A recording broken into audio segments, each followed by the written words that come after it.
اور کہا کہ میں جو کچھ بھی رول میں بھی ہو نیوٹرل بھی ہو گیا. تو جب آپ نے 97 سے جب سے 96 میں پارٹی بنائی تو آپ نے جب سے بنائی تب سے لے کے اور 97 کے الیکشن سے لے کے جس میں آپ نے بائیک آؤٹ کرنا چاہیے تھا آپ نے لڑا, اور آج تک آخر تک جو کچھ آپ کرتے ہیں ایون یہ جو اسٹیشن سے گفتگو کرنی یا اس کا پورا اندازہ لگانا ہے کہ وہ سنزو جو ہے نا 3000 سال پہلے جو مشہور چائنیز جنرل فلاسفر پولیٹیشین جو کہہ کے گیا تھا کہ know yourself and know your enemy, یہ ایک سیاست کا ایک بنیادی اصول ہے, بنیادی, کہ آپ جب کسی کے خلاف الیکشن لڑ رہے ہیں, ایم این اے کا, ایم پی اے کا, پرائم منسٹرشپ کا, یا کسی فوج سے لڑ رہے ہیں, اسٹیشن سے لڑ رہے ہیں, تو آپ ان کی طاقت کا بتائیں اور دیکھیں کہ ان کے مقابلے میں آپ کے پاس وہ طاقت ہے کہ طاقت سے لڑ سکے, اگر نہیں ہے تو پھر کون سے ہتھ کنڈے استعمال کیے جائے. To cut the story short, وہ یہ ساری چیزیں تو ہے ہی نہیں, تو کیسے میں سمجھ لوں کہ وہ اپنے لیے کو راہ جو نکال سکے راہ. آپ نے یہ ساری باتیں جو آپ نے بتائی ہیں, ابھی ڈیل کی جن سے بات ربیہ نے آپ سے پوچھا, تو حذیفہ رحمان صاحب ہیں, وہ منسٹر ہیں, شہباز شریف صاحب کے بڑے قریبی ہیں, انہوں نے 2-3 ٹی وی انٹرویوز میں انکشاف کیا کہ خان صاحب کے ساتھ ہماری ڈیل تقریباً ہو گئی تھی. وہ کہتے ہیں یو کے اس میں ڈپلومیٹس جو ہیں وہ خان صاحب سے جیل میں جا کے ملے, پھر حکومت سے ملے, بات چیت طے ہو گئی. وہ خان صاحب چاہتے تھے ہم یو کے جانا چاہتا ہوں میں, تو انہوں نے اس پہ انکار کیا. انہوں نے کہا جناب کسی مڈل ایسٹ کے کنٹری میں چلے جائیں, تو خان صاحب وہاں پہ بھی راضی ہو گئے. اس کے بدلے میں انہوں نے سوری کرنی تھی اس سے فوج سے. تو اگلے دن جب ساری باتیں ہو گئی تھیں تو اگلے دن انہوں نے پھر بیان دیا کہ فوج کو مجھ سے معافی مانگنی چاہیے, اور یہ پھر ڈیل نہیں ہو سکی. تو do you believe in it کہ یہ ساری اس طرح کی ڈیل انڈرسٹینڈنگ ہوئی ہوگی اور یو کے جیسے ایکٹیو ہوا ہے اور یہ ساری ڈیل کی باتیں ہیں؟ حذیفہ رحمان اگر being very close to Shahbaz Sharif sahab, ایسے تو غیر ذمہ دارانہ بات تو نہیں کریں گے سر وہ ٹی وی پہ. دیکھیں میں جو ہے نا قابل احترام حذیفہ کے بارے کے اوپر تو میں نہیں دوں گا, لیکن میں صرف یہ بات ذہن میں رکھیں, اور میرا خیال ہے کہ آپ نے سوال روک کیا, جواب مجھ سے زیادہ آپ جانتے ہیں کہ جس بندے نے ڈیل کرنی ہے یا عمران خان صاحب سے معاملہ فہمی کرنی ہے, اس کے ساتھ والے دفتر بیٹھے ہوئے اسی رینک کے اسے کلیگ کے ان کو بھی کانوں کان خبر نہیں ہوگی. یہ ایک طرف ہے. دوسری طرف آ جائے, اگر عمران خان صاحب نے ڈیل کرنی ہوگی تو عمران خان صاحب کے سائے کو کسی کو بھی نہیں پتا ہوگا کہ عمران خان ڈیل کر گئے, کسی بندے کو نہیں بتائیں گے. ہاں تو یہی کام نواز شریف صاحب نے, آپ کی بات کو نواز شریف صاحب نے تو یہی کچھ کیا تھا نا, وہ تو بعد میں مشاہد حسین صاحب نے, اور نہیں سر چھوٹی سی بات سر, غوث علی شاہ صاحب مشاہد صاحب نے بھی یہی کہا تھا کہ اکٹھے ہم وہاں پہ جیل میں تھے, ہمیں ہوا نہیں لگنے تھی, اڑ گئے اور وہ لندن چلے. آپ بہت دور چلے گئے. میں اور آ گیا, دو باتیں کاٹوں گا, بات جو آپ کر رہے ہیں اسی کو میں سمیٹ دوں. تو ان کو شہباز شریف صاحب کو جب بتایا گیا کہ آپ سے جا رہے تو وہ حیران کیوں جا رہے ہیں, کیسے جا رہے ہیں, جہاز میں جا کے آپ کو بتائیں گے. یعنی وہ جہاز میں بیٹھ گئے جو ان کو لینے آیا تھا, اور پھر بیٹھ کے اس کو وہاں بتایا گیا کہ بھائی ہماری یہ ڈیل ہو گئی. پہلی بات. دوسری بات ہے حذیفہ چھوڑے, اس وقت تو حذیفہ کے جو باس ہیں جس کے وہ قریب ہے جو جیسے تیسے شہباز شریف صاحب, ان کے فرشتوں کو بھی نہیں پتا کہ عمران کے ساتھ کیا سلوک ہونا ہے. وہ میری اور آپ کی طرح اندازہ تجربہ کار آدمی ہیں, خود بھگت چکے ہیں, نہیں وہ کہتے ہیں فوجی حکام سے بھی ملاقاتیں ہوئی تھیں ان ڈپلومیٹس کی یو کے کے. میں تو بتا دیا, اب اس کے بعد تو ہم اس کو تبادلہ دے لیں کسی طرح سے, لیکن جو قصہ مختصر یہ ہے کہ جو کچھ عمران خان صاحب کے ساتھ جس بندہ ڈیل کر رہا ہے اپوزیشن میں,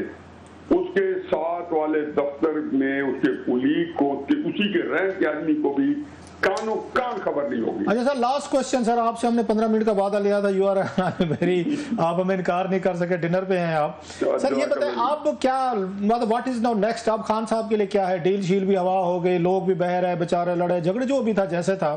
اب 5 اگست یا 6 اگست کے بعد آپ کیا ہوگا سر؟ کچھ نہیں, خان صاحب کے لیے بہت بہت جو یہ مشکلات جو بھی ہیں, یہ اس کا لامتناہی سلسلہ ہے اور کہیں ختم نہیں ہونے والا. لیکن اصل مسئلہ یہ نہیں ہے,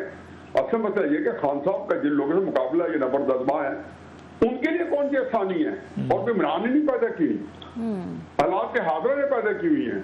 لیکن صاحب ذرا آپ عمران کے بارے میں تو میں ایک سیکنڈ بتا دیا کہ لامتناہی سلسلہ ہے پیریڈ. اب ذرا تھوڑا سا اس کو ایلیبریٹ کر دیں کہ اس کے مقابلے میں جو ہے ان کی کون سی آسانی ہے. ایک پاکستان کے عوام الناس جو ہے, جو ہم سارے متفق ہیں عمران خان صاحب کے پیچھے یکسو ہے, اور وہ اگر یکسو ہے تو آپ یہ کہیں کہ آپ نے جو آخری چیز ہوتی ہے جو آپ لوگوں کو ناراض کر کے کسی ملک کے اندر کوئی بادشاہت کرے، حکومت کرے، یا آپ اس ملک کے اوپر کوئی اپنا جو تحکمانہ قسم کا جو ہے رول ادا کرے. حضور یہ اس وقت بہت بڑا کرائسس ہے کہ ادھر جو ہے ادھر ان کی بات جب وہ سزائیں دیتے ہیں جو سچی سچی ہو تو اس کے بارے میں لوگوں کو اس پہ اعتماد نہیں ہے، اس میں شکوک کی بات ہے. کوئی بندہ ان کی پاکستان ان کی سزاؤں کو نہیں ماننے پر تیار نہیں. لیکن جو اس سے زیادہ خوفناک بات ہے دونوں طرف، عمران خان کی طرف اور ٹیلیویژن کی طرف اور حکومت کی طرف بھی، تینوں طرف، وہ یہ ہے کہ ہر بندہ یہ سمجھتا ہے کہ حالات جو ہے نا کنٹرول میں ہیں اور میں اپنے مطابق ڈھال دوں گا، اور تینوں جو ہے ایک دھوکہ دہی کے اندر پڑے ہوئے ہیں، اپنے آپ کو خود فریبی کے اندر ڈالا ہوا ہے.